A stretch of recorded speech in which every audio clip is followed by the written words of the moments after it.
nós, nessa audiência, escutamos a nossa 14ª convidada desse debate sobre educação e pandemia.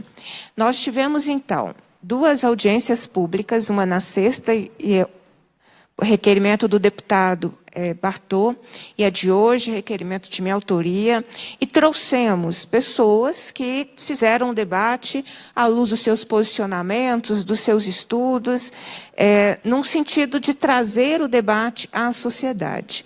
De fato, por parte do governo do Estado, faltou essa pluralidade, faltou, inclusive, trazer informações científicas no momento em que ele apresentou o retorno presencial das atividades escolares,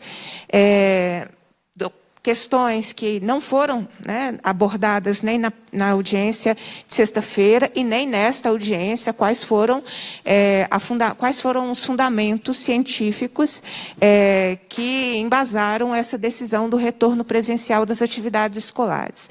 Na audiência de hoje, nós tivemos, então, a oportunidade de escutar os trabalhadores em educação, tanto da rede privada quanto da rede pública, e os seus posicionamentos, a Sociedade Brasileira para o Progresso da Ciência, a Fiocruz esteve conosco, infectologista esteve aqui conosco, que faz parte do comitê Covid de Belo Horizonte.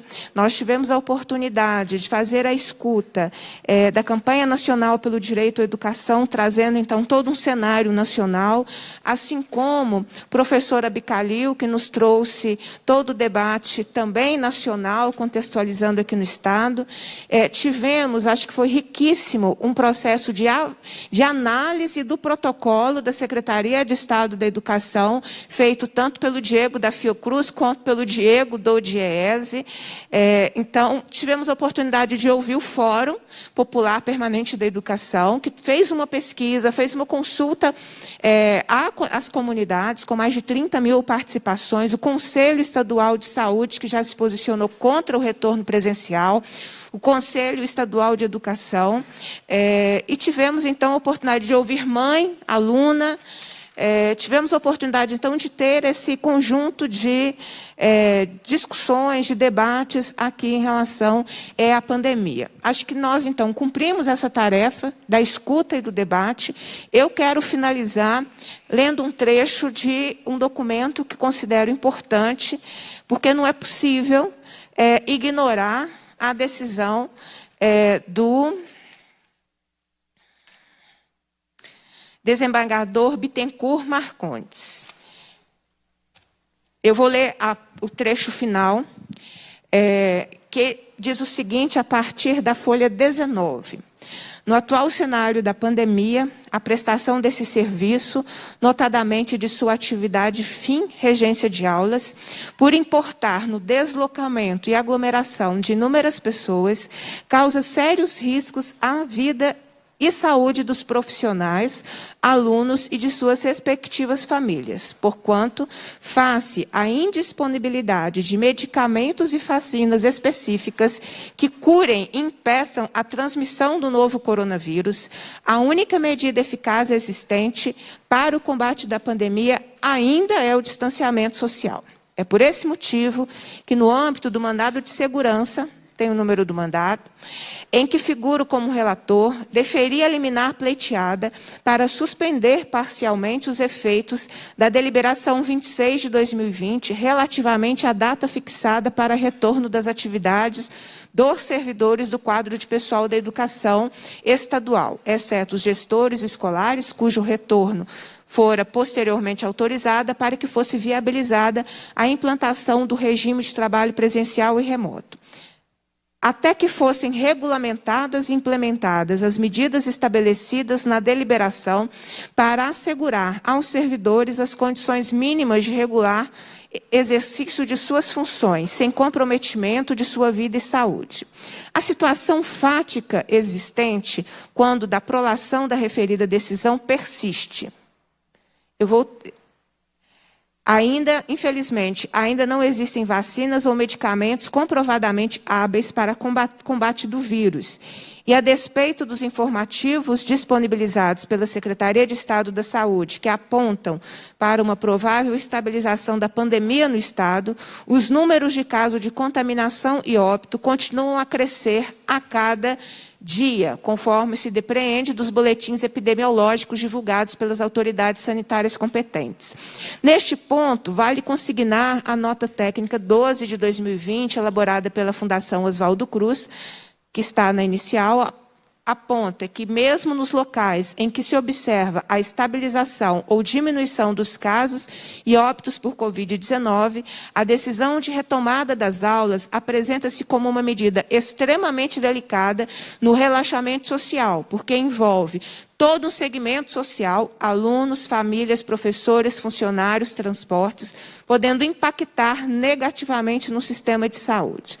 Ora, se o retorno parcial dos servidores da educação deve ser realizado com cautela, observando-se as medidas de segurança estabelecidas pelo Estado, o que se dirá da retomada das aulas presenciais, que evidentemente afeta não somente os direitos e interesses da classe representada pelo impetrante, que é o Sindiúte, mas também a vida e incolumidade física dos alunos e das respectivas famílias da comunidade escolar.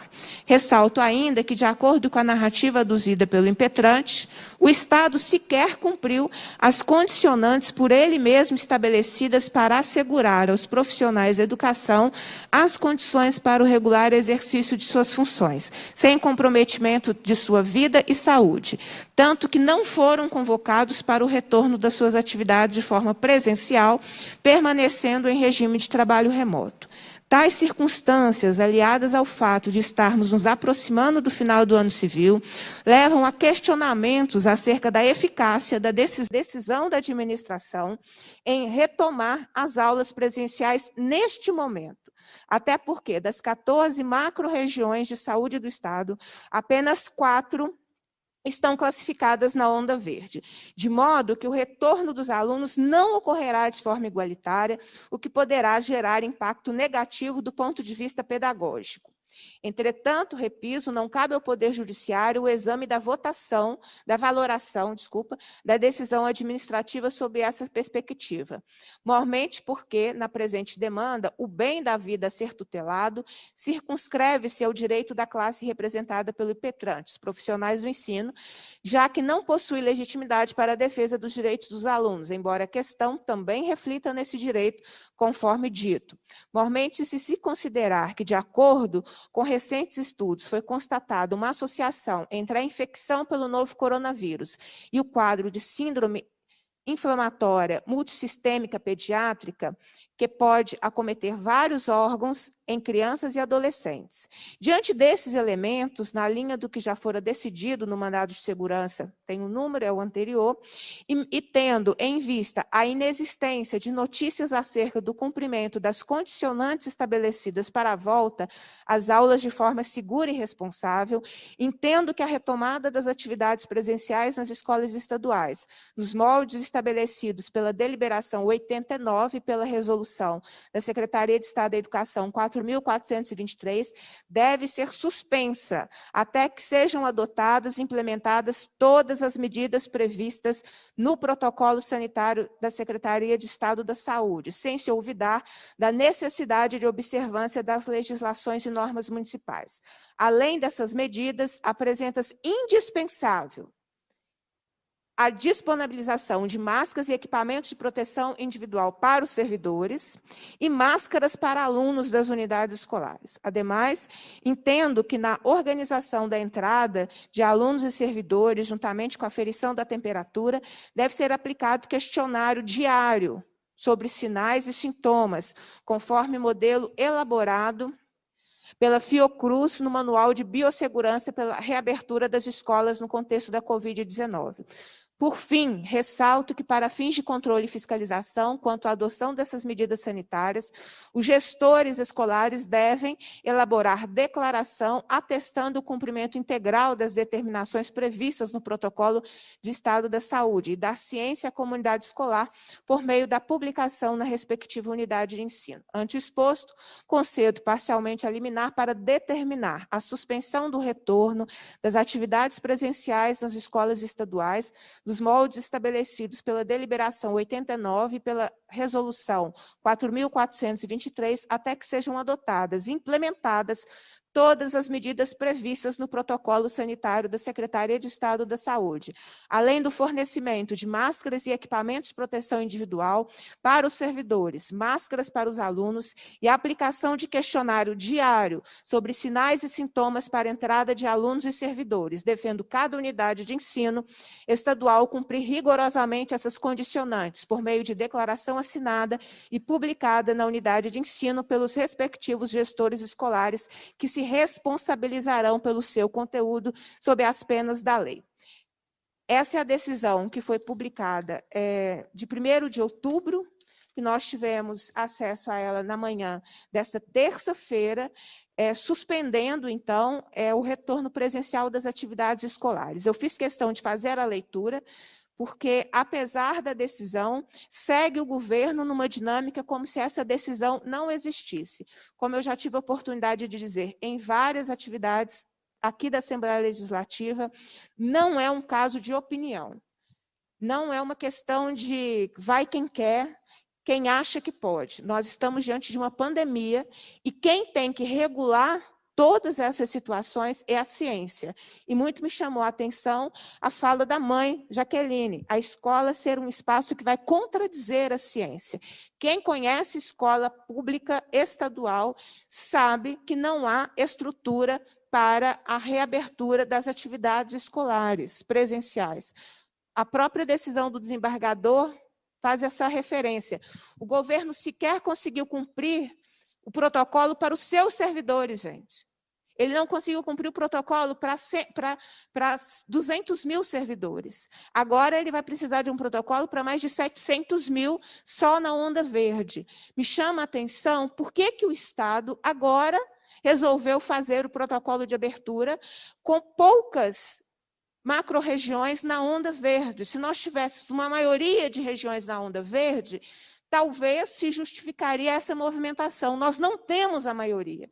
Não temos a maioria. E como normalizou? É como se em Minas Gerais, em 6 meses, caíssem 65 aviões da Azul.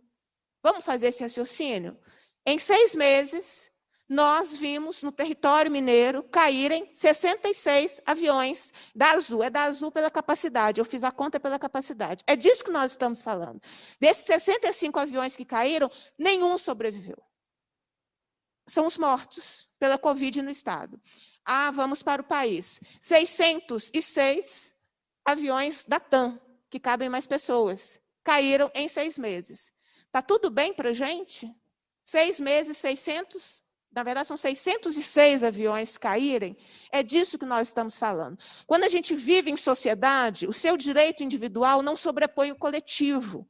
Então, o meu direito individual de querer levar meu filho à escola não sobrepõe ao direito coletivo da proteção da sociedade em relação à pandemia. Educação não é mercadoria, é um direito constitucional organizado na sociedade e que, portanto, o seu sistema de educação precisa ser organizado por quem tem a competência de fazê-lo, por quem tem a obrigação legal de fazê-lo, que é a Secretaria de Estado da Educação. Me espanta profundamente, estamos cada um por si.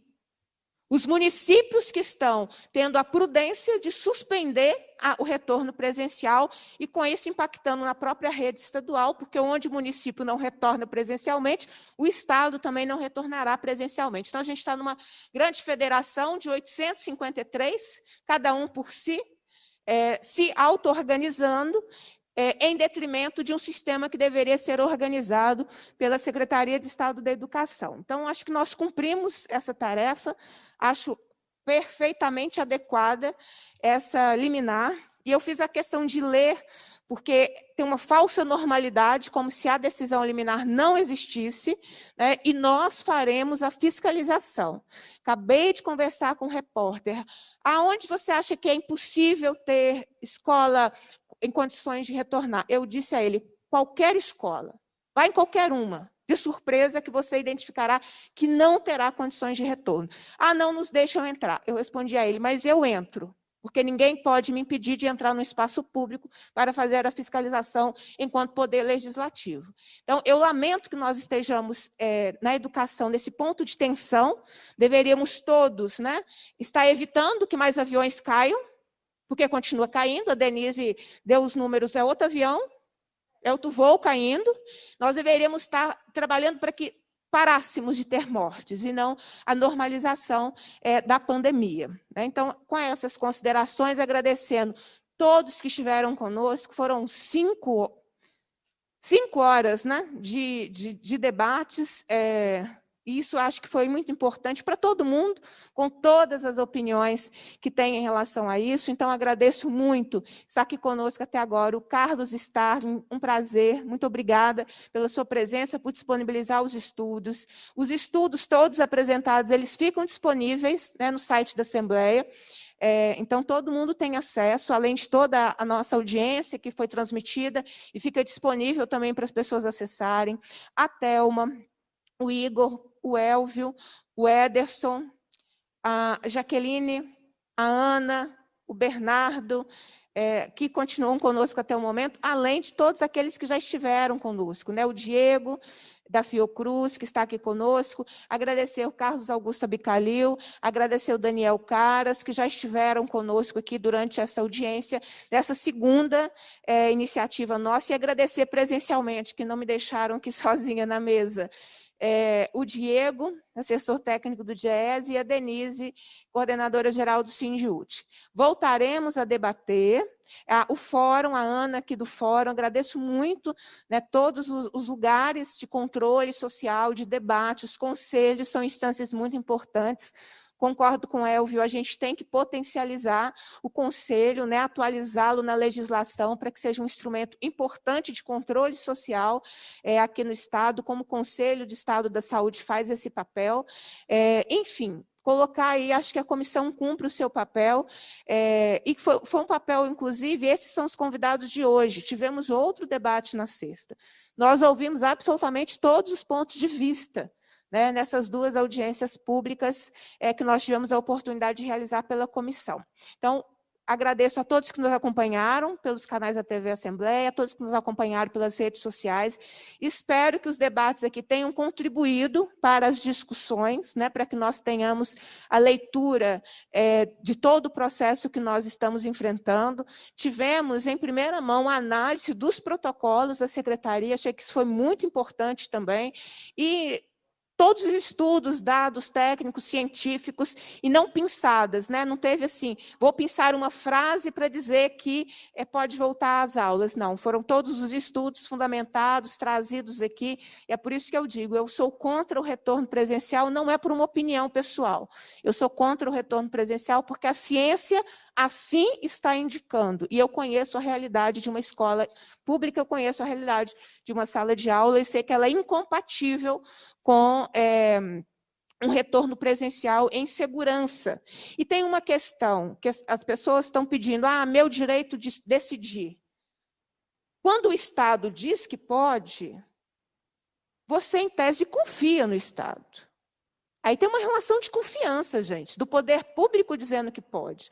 Então, o poder público não pode abrir mão disso e dizer cada um faz o que achar melhor. Quem quiser vai, quem não quiser fica em casa. Inclusive, tem uma quebra aí. Você já imaginou? O adolescente em casa, ele quer ir diretamente Belo Horizonte. Eu estou dizendo da capital mineira.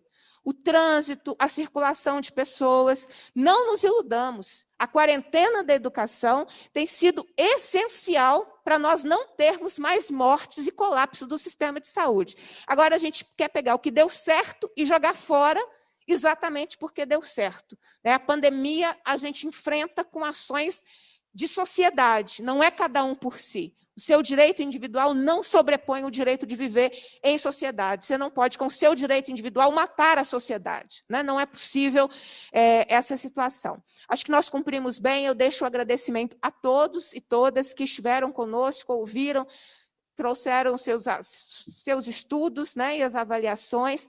Foi muito importante, porque nós tivemos, de uma forma coletiva, transparente e com diversidade, a análise do momento que nós estamos enfrentando em Minas Gerais.